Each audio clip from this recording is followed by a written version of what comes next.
Hey everybody, Nicholas Snow here. You're watching PromoHomo.TV and a very special episode of Hot in Palm Springs, where I like to focus on what's hot in the greater Coachella Valley.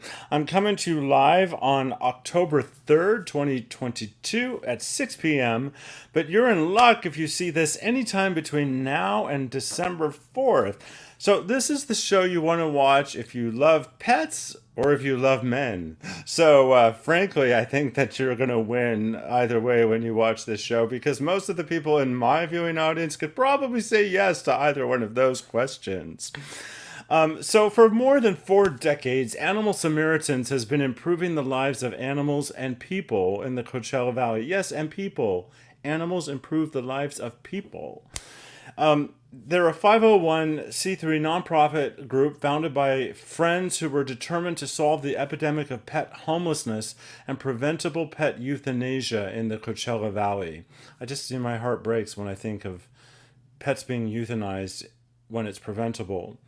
Over the past 44 years, Animal Samaritans has bettered the lives of animals and the people who love them because of the generous support of people just like you. Now, they host many fundraising events throughout the year, with their biggest and most exciting event of the year being the Men of the Desert Fashion Show and Luncheon.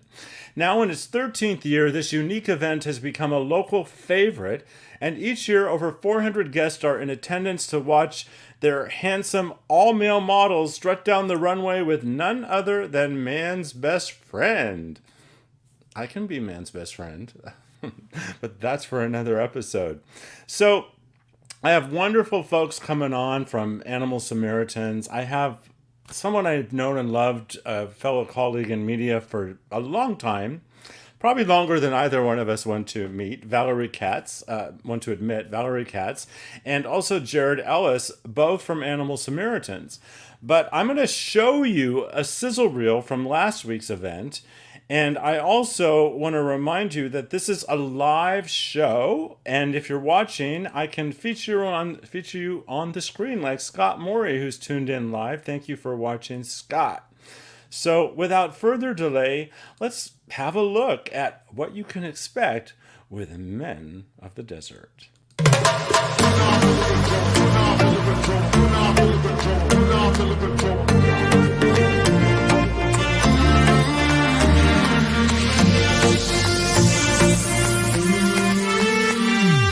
Take it to the limit. Give everything you got to give, no matter how you spin it.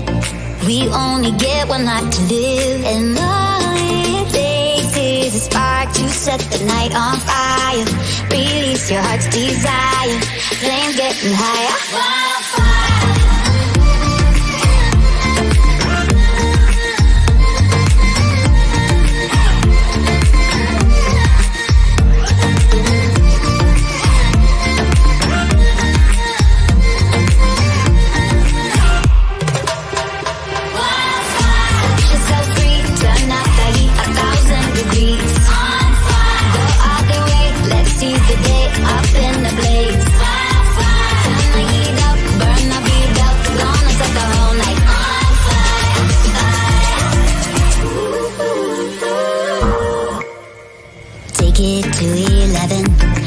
Such thing as yesterday, no matter how you're living.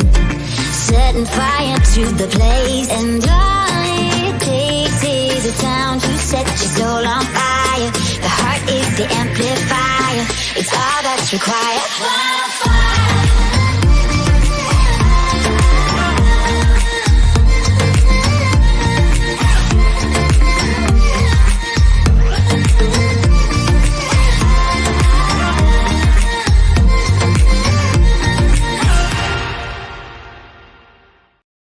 So that was almost 2 minutes long, but it felt like 10 seconds to me. It was so much fun.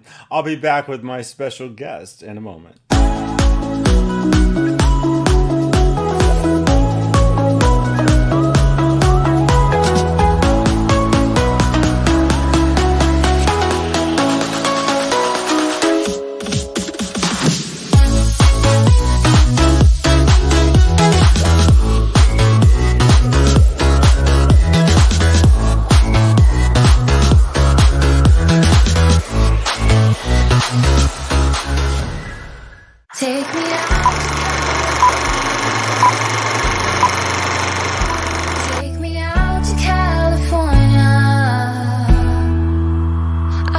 The day is coming to an end, and my eyes are drawn to southern skies. But I'll be coming home soon. Yeah, I'll be coming home soon. And without further delay, from Animal Samaritans right here in the Coachella Valley, I'm honored to welcome to the show Valerie Kattz and Jared Ellis. Welcome. Hi, Nick. Hi. Thanks for having us on today. You're welcome. I was just rocking out at your sizzle reel. Yes. Oh my goodness. Yeah. That video that you showed from the sizzle reel really is what you're in for when you join us for Men of the Desert. It is that much fun. It's exciting, and everybody has a great time for a great cause. So I'm just putting this up right now so people can see it. So for VIP and general admission tickets and sponsorship opportunities, they can go to animalsamaritans.org/MOD, which stands for Men of the Desert. And I want people to see that. So I'm going to leave it there for a while and put it up throughout the show. So, Valerie, if I remember correctly, did we meet in like the early 2000s? Well, you said you weren't going to say. Well, I just said, like didn't I? 99, 2000. I mean, we go back like 20 plus years. So, and Wow. you still fabulous. So. Oh, listen, we're both rocking it, and you had a big birthday recently. You don't have to say which one. Yeah. Oh, I will. It was the big 50. Wow. Hey, I just had the big 60. Stop it. Yes.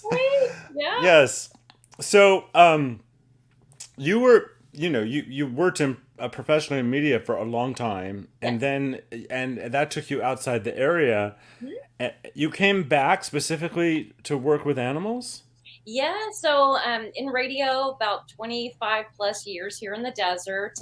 Did radio in LA for a little bit after that, and then moved to the Gulf Coast. And after about 4 or 5 years away from the desert, I really missed it because the desert, became home to me. So I was very excited to move back. In 2018, I did decide to get out of radio to follow my other passion, which was animals. I had always said that if I ever stopped doing radio, that I would follow my other love, which was helping animals. I didn't really even know what that was going to look like. But while I was in Mississippi, I took a job as the volunteer coordinator and public relations manager at the Humane Society of South Mississippi. And just ended up enjoying it so much that I kind of wished I had done it sooner. But when I decided to move back to the desert, I knew I wanted to stay in this field. And I had met Tom Snyder, our CEO at Animal Samaritans, several times before, mostly, through radio. I would have him on my shows.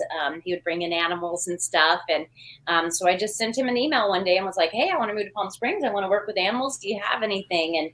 And when he did have something available, he got back in touch with me, and I moved out for it, and here I am. Just happy to be back and doing something that I love. With fantastic. And Jared, how long have you been with Animal Samaritans, and what inspires you to do the work that you do? Well, let's see. I started with Animal Samaritans at the end of April of this year. So it's very new to me being here, new to being out in the Coachella Valley. I just moved out here in May when I got the job at Animal Samaritans. I'm a lifelong animal lover. It's unfair. Valerie brings her dog onto the show, and I leave all three of mine out to fend for themselves. All three of mine are rescues as well. I have a senior citizen, that's 15-year-old Chihuahua that I've had since he was a year and a half. I have my 8-year-old terrier mix that was a rescue, and I recently rescued a 1-year-old Chihuahua mix from our own shelter. Because, you just can't have too many dogs, I guess. Well, I have a feeling that both of you in your profession probably end up having more pets at any given time than you ever thought you would. Oh, yeah. Every day we see these animals. And, Valerie and I, we work so much together, and we spend so much time with all of the animals we have. They kind of bond with us in a way. And then we're always like, oh, we can have one more, right? We can just put one more. Well, I just want to give a shout out to Patrick Evans and the KESQ family of television stations for their support of your organization, and I believe Patrick is on your board. Yes, he is. Yeah. So good on him. I didn't know until today's broadcast that he's also a professional singer. That was new to me. He's a man of many talents. Yes. But I really appreciate the consistent time he gives your organization in Eye on the Desert and other programming. All the stations do locally. They support you. I want to Mhm. give a shout out to NBC as well. I would just love to know, since we have time and we're not having to condense our conversation into 2 or 3 minutes. Valerie, first of all, why don't you talk about the ongoing needs of the organization and why events like Men of the Desert are so important? Well, Men of the Desert specifically goes to fund our animal rescue program. And with that program, it's headed up by Michelle Bergeron. She's been heading up that program for about 11 years now. And we have a unique opportunity with the Coachella Valley Animal Campus, which is right next door to our Thousand Palms Veterinary Clinic. We work very closely with them. She is our employee, but she actually has an office at the Coachella Valley Animal Campus. And what she does there is she kind of, keeps a close eye on all the animals there, and she kind of pulls out the ones that are in most need, the ones that, might be at risk of being put down. Our shelter, of course, is a no-kill shelter. So when she sees and finds those animals in need, her first thing to do is she'll, get in touch with our shelter manager, Nina, and she'll see if we have any space for that animal at our no-kill shelter. If we don't, she has a whole lot of resources that are, throughout the state and neighboring states that she works closely with, and she will start reaching out to all of those no-kill shelters to see who has space for, some of these animals. And if she finds a spot, let's say in San Diego, then she'll call up our highway heroes and see who might be willing to, drive some of the animals out so that they can get them out of the kill shelters and into the no-kill shelters. Oftentimes she'll drive them out herself. We've teamed up with like Wings of Rescue before, and we've flown animals out. So that's what, Men of the Desert does, is it funds that program so that we can get animals that need to be in a safe place into those safe spots. Also helps cover, all of their medical needs, them being in the shelter as long as it takes for them to get into a safe space. And all that stuff adds up. It gets expensive. So, without the help from the public and, people coming and supporting events like this, it would be very hard for us to help those animals. Well, thank you for that. And Jared, I know that there are still opportunities for businesses to sponsor Men of the Desert, and also you're looking for people to donate to your silent auction. Jared, I'm going to let you talk about sponsorship opportunities, and I'll come back to you, Valerie, for the silent auction recruitment. So take it away, Jared. Yeah, so as the largest event that we put on, and one of the most amazing events you will see in the Coachella Valley for the year, uh, we offer sponsorships to help our cost and to raise funds, like Valerie was saying, for our Rescue Alliance program. So we have sponsorships from $15,000 that gets you all in on table, being recognized from the stage. All our announcements will have your business name, your name on it, all the way down to those who want to help and can just afford a little bit. We have $500 sponsorships as well, and this all goes to help that program that Valerie was talking about, our Rescue Alliance program, and keeps those dogs out of harm and gives them the medical care and treatment they need until they find their forever home. So sponsoring this event puts you in front of the people of the Coachella Valley that you want to be in front of.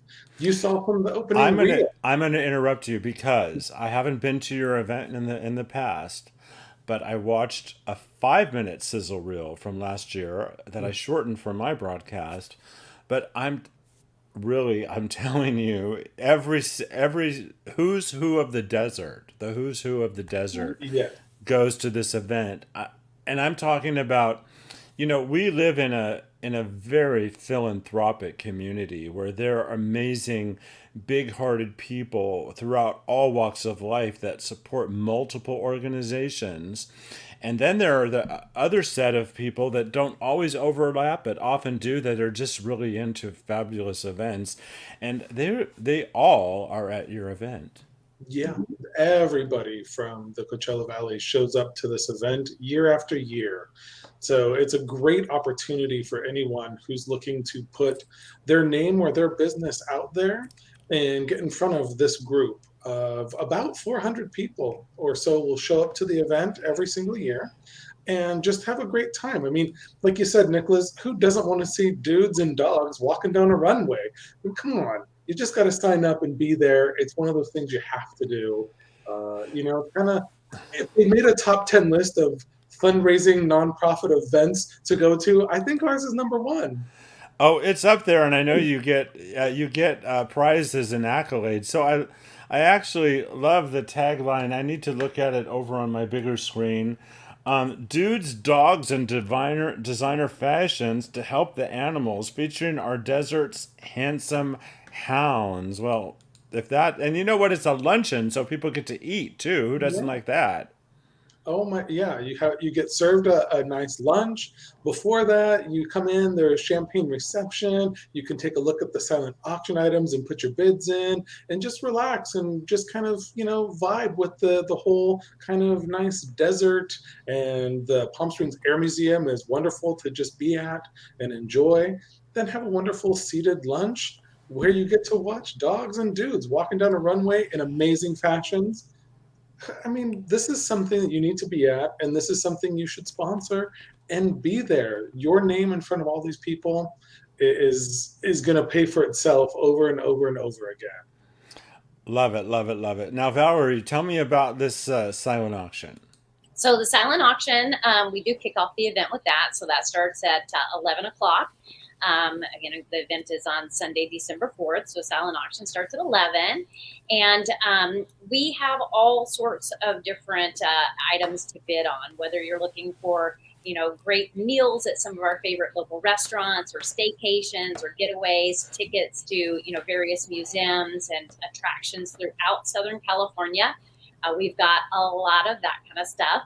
And of course, we are still taking items. So, if you're watching this and you have a business or you have a connection with someone that you think might want to donate an item to our silent auction, please do just send me an email at vkatz@animalsamaritans.org, and I'll send you the forms, and we'll get you in the silent auction. But yeah, it's a lot of fun, and you can really walk away with some very cool items. I also want them to note the spelling of your last name, which is on the screen. V Kattz with a K and two T's. Right? Now, did you legally change your name to honor felines, or is that literally how it? Being in radio, we don't always use our real name, but I got I've it. been Valerie Kattz the majority of my life, so it just kind of stuck. And then after I got out of radio, it's like, no one knows me as the other name. So yeah, I kind of had to change. Well, but when you went with this Kattz, Kattz, was it an homage to felines? So when I was 21, I've always loved animals. I've,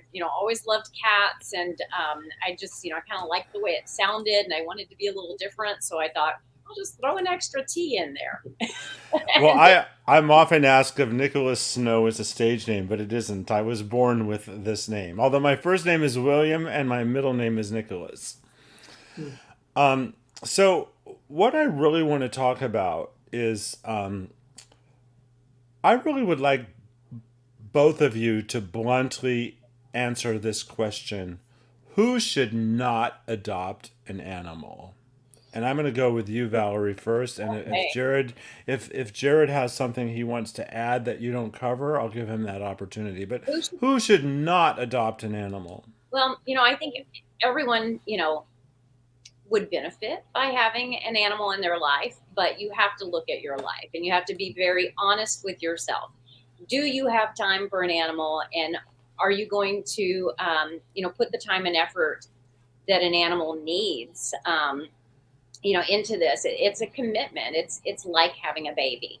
And you have to really think ahead when you're adopting an animal. If you are adopting a puppy, puppies are so cute and they're so much fun. They are also a lot of work. They're messy. They're going to tear up your favorite pair of shoes. They might even tear up your couch. So you have to make sure that you have patience and that you have time, and you are going to train your animal. So that's the most important thing. Somebody that is going to be committed. If you're not committed to it in the same way that you would be committed to a family member, then you don't need a pet.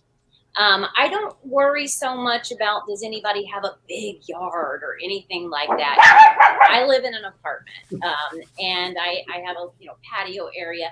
You can have dogs, you can have cats, with not having a big yard, because you can still take them out for walks and give them that exercise, things like that. But to me, the most important thing is just making sure that you are willing to commit to that animal for its entire life. Okay, and Jared, do you want to add anything to that? So for me, I'm always the believer of there is an animal out there for everyone. As we've seen in studies, having a pet increases your life, lowers your blood pressure, and everything. So it's a great idea to have a pet, but not every pet is for everyone. So you need to be mindful of what kind of lifestyle you live, and that can help guide you towards what kind of pet might be best for you. So, a lot of people think, oh, well, just cats or dogs are the only things that are available. But there are plenty of other pets out there, some that are very low maintenance that you can always have, and they still provide you those benefits of having a little companion with you at home. So I would say there's always some sort of pet or animal out there that will fit your lifestyle. But like Valerie says, and we stress this all the time at our shelter, if you're not willing to commit to the lifetime of that pet, then it's not the right thing for you to do. And if you're not willing to commit to being a proper pet owner and stewarding that pet to have a happy, healthy life, then it's probably not going to be the best thing for you to do. Thank you. And the reason I asked the question is I want to tell you why I have chosen not to have an animal, and maybe you know of something that I don't that might make it possible for me to have an animal. And I also want to share personally sort of what I did as an alternative and why I haven't done it again. So, being fairly certain that I really didn't want my own animal for reasons I'm about to tell you, I did go through a foster training program with an organization, and I was offered to care for an elderly cat. And and I was told that I would have everything the cat needed and all the food and the cage and everything, and that the cat would be given a bath. And what happened was, when I picked up the cat, it hadn't been given a bath, and it had feces in its fur, and it was so frail, I didn't trust myself to bathe the cat. I did keep that cat for a significant period of time, but I felt badly that I didn't have the ability to clean the cat, or maybe I did, but I just didn't trust myself, and that I had received the cat in that condition. So it made me a little gun shy to continue to foster with that particular organization. So I hope to travel a lot in the future, which is why I don't think a dog should be at all in my future, because I can't afford to board a pet and I live alone. And if I were to have a cat, I think that would be more manageable. But one of the questions I wanted to ask is, I have a friend that will go on a vacation for 4 days, and he'll leave plenty of food and water for his cat, but the cat's alone for 4 days. Is that good? I would not advise that. I mean, cats are definitely an easier pet if you're, going on a quick trip. Dogs are a bit more needy, but 4 days, too many things could happen. Even if you had like an automatic feeder, the battery ran out, or, I would say have someone come and check on your pet at least once a day. When I go out of town, I usually have somebody come 2 to 3 times a day. I like to travel with my pets. Usually they go with me, but 2 times a day is the minimum for me if I'm going to be out of town. Yeah. That's watching the pet. Okay, and the other thing, the biggest reason I don't have animals is I don't think I should have animals if I can't afford the vet bills. Mm. Which is my situation. I'm an entrepreneur. I work a full-time job to support the building of this network. There's a message on the bottom of the screen right now how people can subscribe to PromoHomo.TV voluntarily.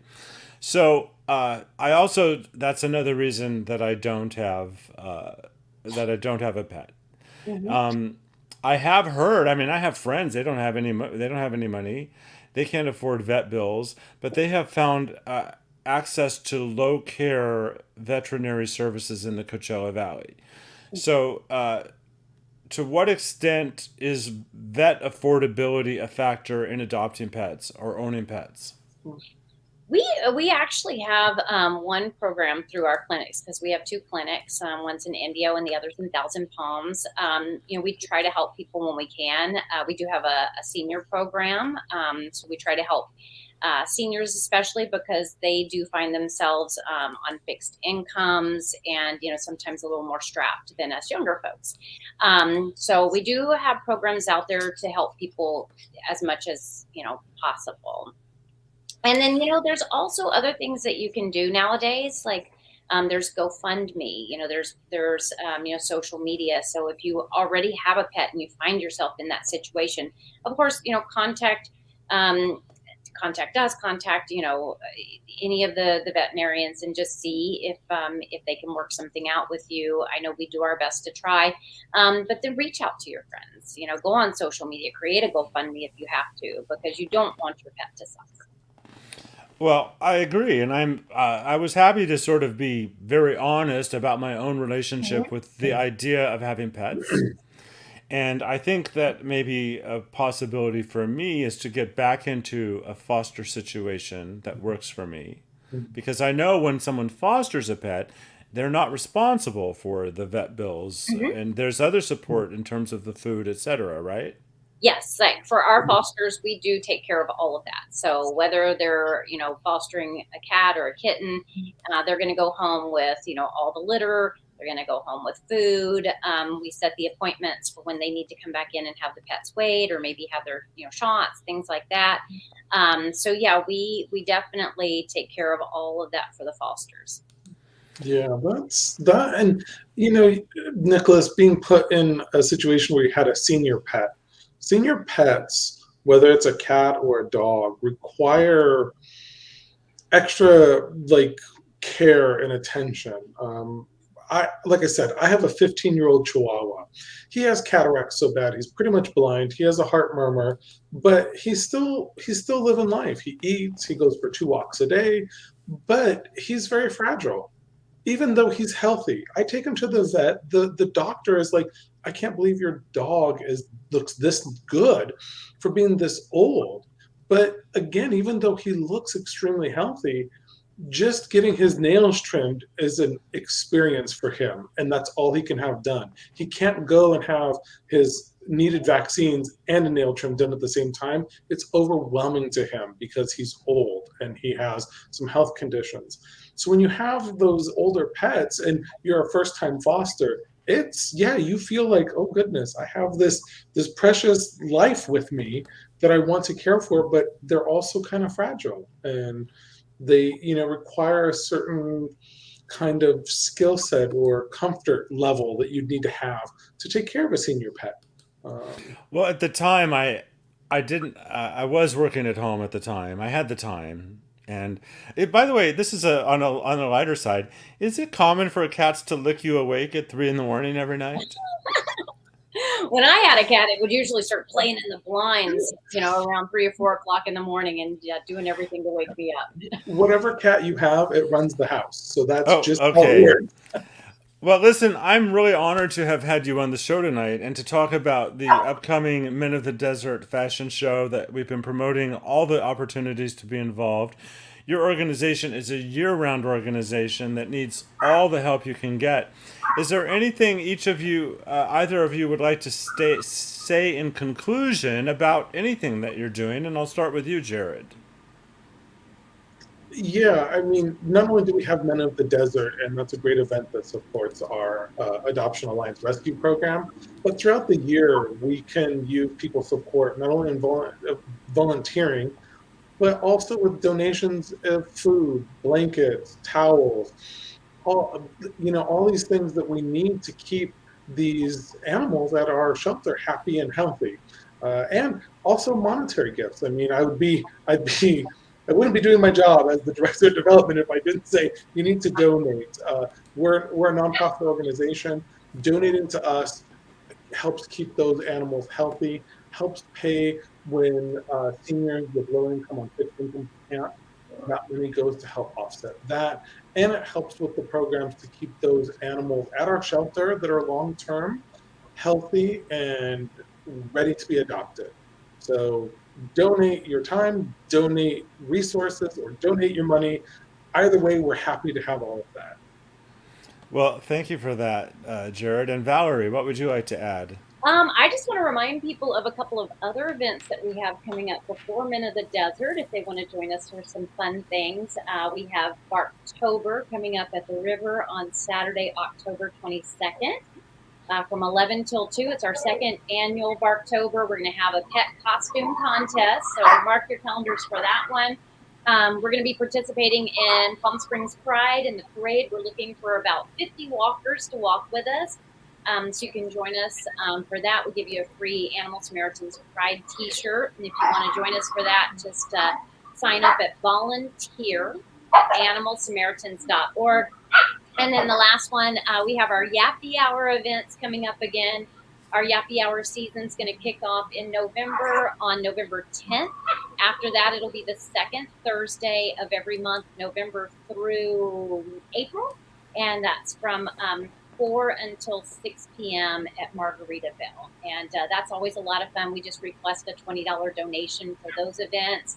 And you get like all the wine you can drink in 2 hours and hors d'oeuvres too. And it's a lot of fun. People bring their dogs, and you could come by yourself, and you're going to know that you're going to meet other animal lovers and their pets, and you're going to make some new friends and have a good time, and you're going to be supporting a great cause.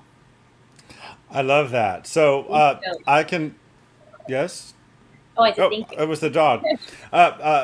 So I confess, Valerie asked me if I would be one of the Men of the Desert, and I Yes, I want you on that stage one of these days.